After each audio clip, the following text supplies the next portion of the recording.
especialista en pensiones y director general de asesores patrimoniales. Muchísimas gracias, Ricardo, por estar esta noche con nosotros aquí en Salud, Dinero y Amor. Muchas gracias a ustedes. Gracias, Ricardo. Buenas noches. ¿Podrías platicarnos un poco cómo se ve la situación de las pensiones en el gobierno actual? Históricamente, Ricardo, se ha dicho que es uno de los pasivos ocultos, que es uno de los componentes más grandes que tenemos en el tema de deuda. ¿Cómo ves que se ha manejado este factor en el gobierno del presidente López Obrador? Pues mira, el tema es complejo. La realidad es que es el resultado de una mala planeación.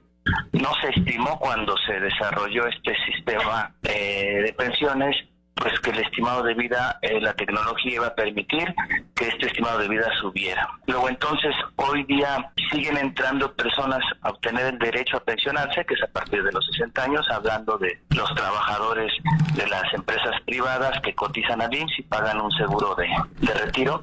Siguen entrando y no salen personas. Esperaban que ya esas personas pues no cobraran porque se estimaba que vivieran menos, ¿no? Entonces siguen entrando y no fallecen las otras, y sí, se ha hecho una bola de nieve con cargo al Estado. Esa es una realidad. Ricardo, muy buenas noches. Te saluda Marilena Vega. Entonces, ¿cómo estás viendo la actualidad de las pensiones? ¿Se tendría que reformar para mejorar, por supuesto, los ahorros adquiridos por parte de los trabajadores? Pues mira, todas las reformas son perfectibles. Es buena la reforma en algunos casos. En mi punto particular hay cosas que todavía son mejorables.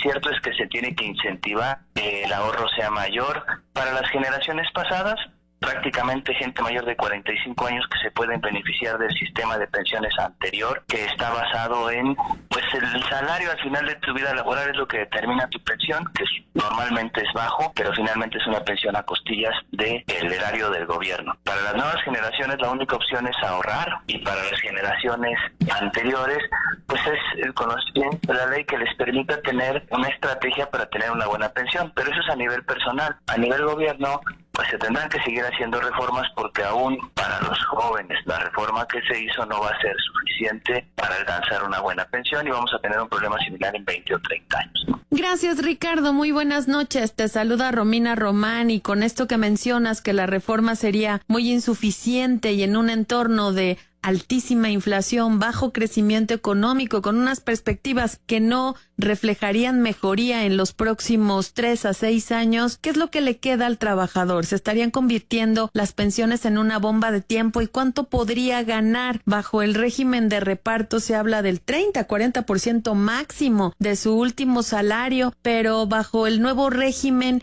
¿qué se espera?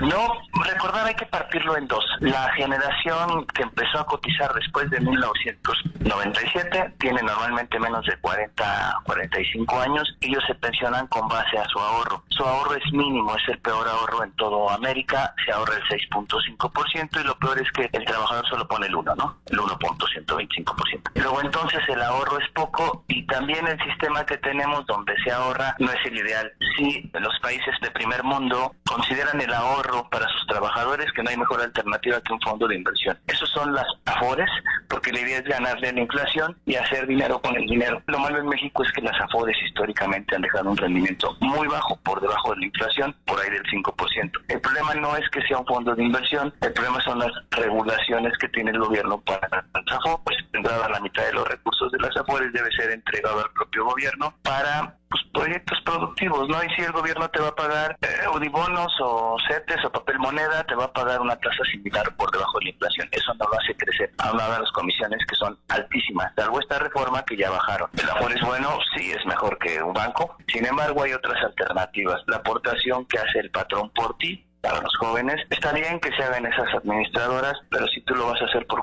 cuenta propia, debes elegir sí un administrador de activos, pero buscar otras alternativas que sean más eficientes, no las Afores. Ricardo Velázquez Luna, especialista en pensiones. Es muy complicado para los trabajadores del Estado, porque como platicábamos, se ha estado olvidando el tratamiento adecuado para las pensiones de los trabajadores. ¿Qué le recomendarías a un trabajador del Estado, de algún gobierno, de alguna entidad gubernamental para pensar en su pensión? Pues mira, para en general los trabajadores que pertenecen a un sistema de ley anterior y para los mismos trabajadores al servicio del Estado que ya tienen definida su pensión con base a ciertos parámetros, en el caso de los trabajadores al servicio del Estado, pues es en función a su salario último, a las personas que cotizaron en la ley anterior del IMSS, también es en relación a su último salario, pues la invitación es a que se informen de cuál es el sistema que le corresponde y qué estrategia pueden utilizar para mejorar su pensión. Ahora, si son jóvenes, ya la pensión no la da el Estado, así trabajen para el gobierno, su pensión se va a definir con su ahorro. Hoy día